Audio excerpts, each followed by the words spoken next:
Olá, tudo bem? Seja bem-vindo a mais um vídeo aqui no canal Ao Encontro da Química, mais um dessa série Química na Uva. Esse que é o 15º vídeo dessa série, trazendo aí a primeira parte da resolução da prova específica de 2020.2. Mas antes da gente partir aqui para a análise das questões, já é inscrito aqui no canal? Se não for, aproveita para se inscrever agora para não perder conteúdos como esse, beleza? Considere a regra geral semelhante, dissolve semelhante os seguintes compostos a seguir. Do que é que se trata essa regra semelhante, dissolve semelhante?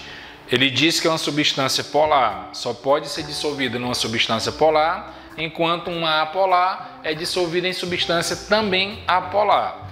Então a gente tem aqui XeOF2, temos 4 substâncias que a gente vai analisar uma por uma. E aí ele pede, assinalar a alternativa que é apresentar apenas os compostos que poderão ser solúveis em água. Se você sabe que a água é uma substância polar, o que essa questão está pedindo para a gente é que a gente identifique dentre essas 4 substâncias qual ou quais são também polares, para ser dissolvida em água. Então, se a gente analisar a primeira substância, eu trago aqui para você a fórmula estrutural dela, né? Porque o conceito de geometria molecular ele vai ser fundamental aqui. A gente observa que o átomo central, que no caso é um gás nobre, né? O xenônio, isso aqui em condições altamente especiais, a gente observa que ele apresenta elétrons livres. O fato dele apresentar elétrons livres faz com que essa molécula ela sofra alguma distorção e ela apresente uma característica polar. Sem falar os átomos envolvidos também. Você observa que o oxigênio para um lado e os flúor para um outro plano, o flúor sendo muito mais eletronegativo do que o oxigênio. Então a gente vê que essa parte de base aqui dessa molécula, ela vai ser bem mais negativa do que a parte superior. Então vai ter polaridade, certo? Se a minha molécula é polar, ela vai ser sim dissolvida em água. Então a gente tem que a primeira substância vai ser solúvel em água e isso faz com que a gente derrube aí de início 2 alternativas já, letra B e letra D. A letra A e a letra C, que é o que sobrou, diz que a afirmação 2 está correta, certo? Mas a gente vai analisar, já que a gente está estudando, eu vou analisar aqui com vocês, mas vocês na hora de uma prova, vocês já poderiam partir para o terceiro item, beleza? Vamos aqui para a segunda molécula. O que a gente observa? O enxofre formando dupla ligação aqui com o oxigênio e simples ligação com o cloro. Como se cada cloro estivesse para um lado, o oxigênio para o outro. Claramente aí uma molécula que os vetores iriam se anular. Isso porque o que ele iria se distanciar ou se aproximar do oxigênio ia ser igual, ia cancelar de um lado e ia cancelar do outro. Certo? Isso eu estou falando com base nas eletronegatividades. Porém, essa molécula ela não é plana. Ela é uma molécula tetraédrica, como mostra melhor nessa imagem. Uma molécula tetraédrica, para ela ser considerada como uma molécula apolar, todos os ligantes em volta desse átomo central deveriam apresentar a mesma eletronegatividade, que não é o que ocorre aqui. Beleza? Então, se a 2 é uma molécula polar, a gente já tem aí o gabarito da nossa questão, que é letra A, certo? Aí só justificando, você observa aqui a molécula do PCl3 e 2, onde os átomos de cloro formam um trigonal plano, né, se anulando aí em termos de polaridade, e os átomos de iodo como se tivessem extremidades diferentes que também vão se anular, certo? Então aqui realmente o momento dipolar vai ser igual a 0, que vai caracterizar a molécula apolar e, consequentemente, uma substância insolúvel em água. E a mesma coisa acontece aqui na molécula do CS2, que é a molécula linear, e nessa molécula linear com 3, se os 2 átomos que estão na extremidade são iguais ou apresentam a mesma eletronegatividade, essa minha molécula também é apolar. Reforçando, gabarito, letra A. Mais uma questão. A química estuda a matéria, suas transformações e energia envolvida. A matéria é formada por substâncias que, em sua maioria, encontram-se na forma de misturas e apresentam diferentes propriedades, composições e estados físicos. Conhecer tais propriedades, os mecanismos e as técnicas para identificar e separar substâncias e reconhecer quando uma transformação é química ou física é fundamental. A esse respeito são feitas as seguintes afirmações. Então vou deixar só as afirmações aqui para ampliar e melhorar a imagem. A primeira diz que água mole em pedra dura, tanto bate até que fura. Essa expressão é uma expressão bem antiga, muito falada, já deve ser do seu conhecimento.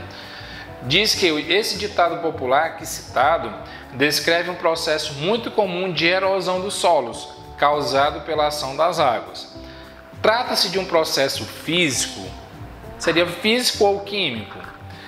Ele é sim um processo físico. E qual é a característica de um processo físico? Não alterar a natureza da matéria. O que tu está fazendo aí é simplesmente alterar o tamanho.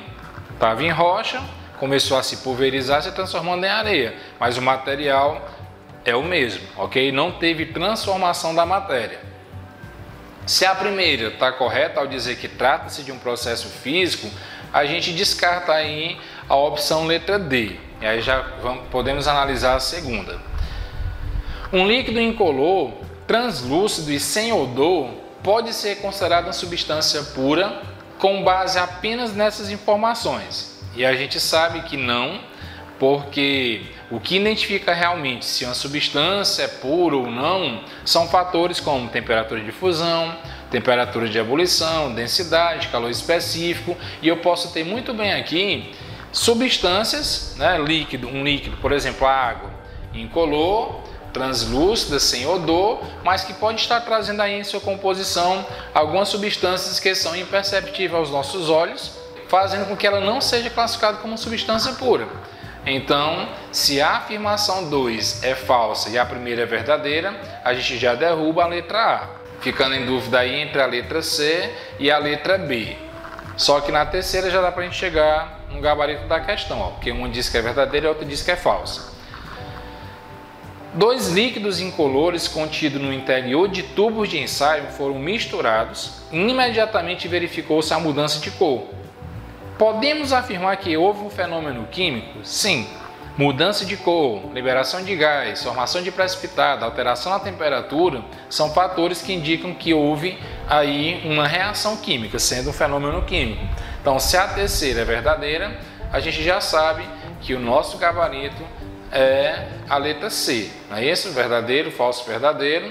E a gente vai entender o porquê que essas duas outras afirmações, elas são falsas. Ó, fazendo a leitura.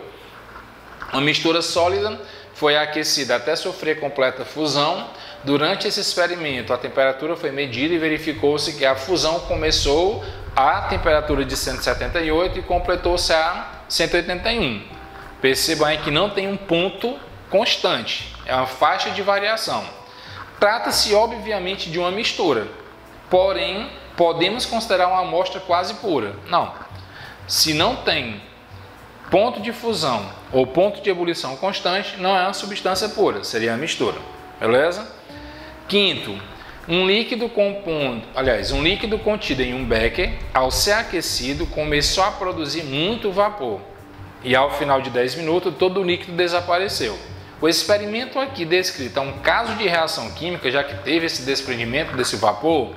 Não. Por quê? Porque o que ele está falando aqui é uma mudança de estado físico da matéria, né? Um estado de agregação.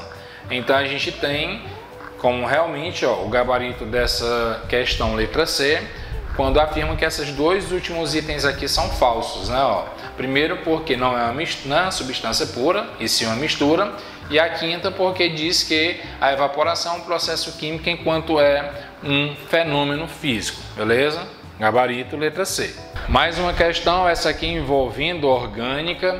Considere os compostos a seguir. E ele pergunta, em relação à possibilidade de isomeria cis-trans, o que a gente pode afirmar? Aí ele traz aqui 5 compostos e algumas afirmações. A primeira diz o quê? Que 1,2-dimetilbenzeno ele pode apresentar isomeria geométrica? Será que ele pode? não é? O que é o composto aromático, né? O composto aromático é aquele composto formado por 6 átomos de carbono, estou falando especificamente do benzeno, 6 carbonos com duplas ligações intercaladas, onde cada carbono tem uma ligação com o hidrogênio. E se você está lembrado dessa parte de isomeria cis-trans, um dos critérios que tem que haver é que o composto apresente uma dupla ligação quando cadeia aberta, ou que ele apresente aí uma cadeia fechada com pelo menos 2 carbonos apresentando cada um ligantes diferentes, para a gente ver realmente se estão no mesmo plano ou não, mesmo plano cis, planos opostos trans. Como o meu composto benzeno ele só tem um ligante em cada carbono, então ele já perde essa característica de apresentar planos opostos, ok? Sendo assim, a gente já sabe que a afirmação 1 é falsa. Então, olha, quando diz a letra A que ocorre em todos, já está errado. Quando diz a letra C que aparece apenas nos compostos 1 e 2, também está errado. Sobra para a gente aqui a letra B, que pode estar correta, ó, só não ocorre no composto 1, ou a letra D quando diz 2, 4 e 5. Afirmação 2, 1,2-dicloro-ciclobutano. Eu trago aqui essa molécula para ficar mais fácil o entendimento. Ciclobutano, cadeia com 4 carbonos fechada, 1,2-dicloro, estou vendo aqui um cloro no carbono 1 e 2 outro cloro, beleza? E a definição de um composto que apresenta isomeria geométrica cis-trans em cadeia fechada é que ele apresenta exatamente 2 carbonos com ligantes diferentes. Essa molécula representando aqui a estrutura trans. Se o 2 está correto, 1,2-diclorociclobutano, a gente sabe que não, ainda pode ser letra B ou letra D. Vamos partir para a terceira afirmação. 1,1-dimetilciclobutano. O que queria mudar nesse composto? Que esses átomos de cloro, eles estariam aqui no mesmo carbono. E aí assim, eu não tenho 2 carbonos com ligantes diferentes. Ok? Se você observar, todo carbono tem ligante igual. Então, não seria um composto que apresentasse aqui isomeria cis-trans. 1,2-dimetilciclobutano e 1,3-dimetilciclobutano, não vou fazer aqui a molécula do metil para não perder tanto tempo, o vídeo não ficar extenso, mas é como se fosse o que? Modificando a posição desses radicais. Imagina essa bolinha verde representando um metil, 1, 2, e quando eu passo ele para cá na posição 1, 3. E as duas moléculas vão apresentar de comum o que? A existência de 2 carbonos com ligantes diferentes, podendo sim estar em mesmo plano ou não. Então, tanto o composto 4 como o 5 pode sim apresentar isomeria cis-trans. Então, a gente tem composto 2, composto 4 e o composto 5 como apresentando a possibilidade de isomeria cis-trans. Gabarito, letra D. E chegando aqui à última questão desse vídeo, um indicador utilizado para a detecção do ponto final em uma titulação ácido-base que envolve a determinação de uma base fraca com um ácido forte deve apresentar uma faixa de viragem em torno de quanto? Então, só para a gente ter uma ideia, estou falando de uma base fraca e de um ácido forte. Trazendo essa imagem aqui só para refrescar nossa cabeça, a gente sabe que substâncias ácidas são substâncias que apresentam o pH menor do que 7 e alcalinas maior do que 7. Se eu estou dizendo que a minha base é fraca e um ácido forte, esse meu sal formado, esse meu composto formado, ele vai ter uma característica muito mais ácida, certo? E se ele vai ter uma característica ácida, ele vai ter um pH menor do que 7. Então, o meu indicador também tem que ter essa característica, para esse ponto de viragem.